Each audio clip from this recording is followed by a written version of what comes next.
Hello, welcome to my channel. ఈరోజు చూపించబోయే recipe తాటి అట్టు. ఎల్లోయిష్గా క్రీమీగా ఉంది. ఏంటి అనుకుంటున్నారా? ఇది తాటికాయ కాల్చిన తర్వాత ఎంచక్క ఇలా పేస్ట్ కింద వస్తుంది. తాటికాయ అనేది బాగా మగ్గాలి. మగ్గిన తర్వాత ఇలా పేస్ట్ కింద వస్తుంది.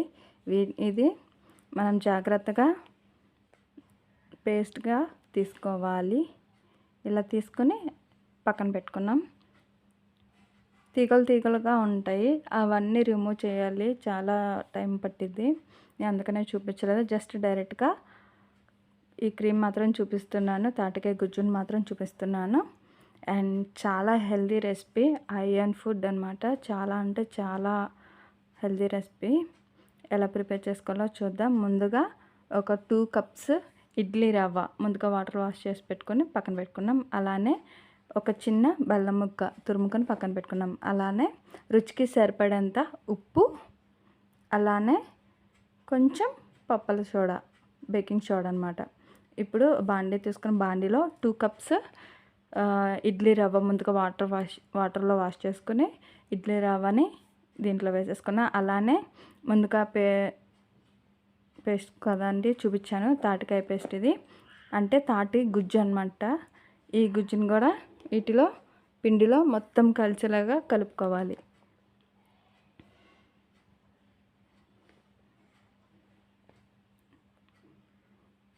అండ్ తాటి గుజ్జు అండ్ ప్లస్ దీంట్లో బెల్లం యాడ్ చేస్తాము.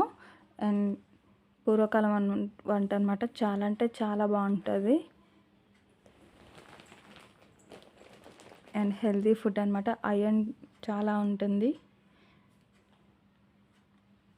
ఇలాగా కొంచెం పేస్ట్ మొత్తం కలిసేలాగా కలుపుకోవాలి. ఉప్మా రవ్వ కూడా యాడ్ చేస్తున్నారు, బొంబాయి రవ్వ కూడా యాడ్ చేస్తున్నారు. నేనైతే ఇడ్లీ రవ్వ తీసుకున్నాను. బొంబాయి రవ్వ అయితే కొంచెం గట్టిగా ఉంటుంది, ఇడ్లీ రవ్వ అయితే కొంచెం సాఫ్ట్గా వస్తుంది. ఇప్పుడు ముందుగా కలిపెట్టుకున్నాం కదా, వాటిలో ముందుగా తురిమి పెట్టుకున్న బెల్లం,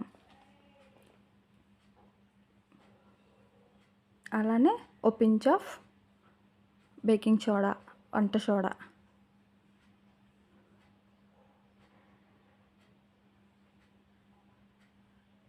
అలానే రుచికి సరిపడంత ఉప్పు, సాల్ట్ కొంచెం యాడ్ చేసి ఇప్పుడు ఏం చేయాలంటే మొత్తం అంతా కలిసేలాగా కలుపుకోవాలి.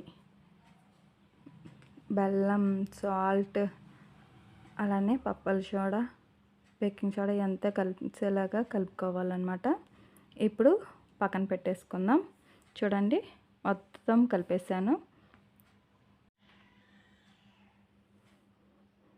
అండ్ ఇప్పుడు ఏం చేయాలంటే ఒక ఫ్రై ప్యాన్ కంపల్సరీ తీసుకోవాలి, లేదా మందపాటి గిన్నె తీసుకోవాలి. ది బెస్ట్ ఫ్రై ప్యాన్ అంటేనే ది బెస్ట్ అనమాట దీనికి.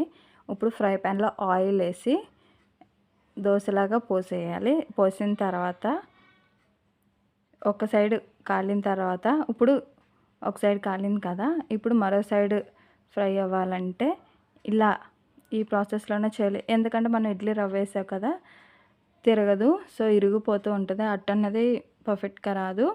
మనం స్లోగా ఇలాగ టర్న్ చేసుకుని రెండు వైపులా కాల్చుకోవాలి. ఇప్పుడు నేను చూపించిన ప్రాసెస్లో రెండు వైపులా టర్న్ చేసుకుని ఇలా కాల్చుకోవాలి ఆయిల్ వేసుకుని. అంతే, చల్లారిన తర్వాత తినండి.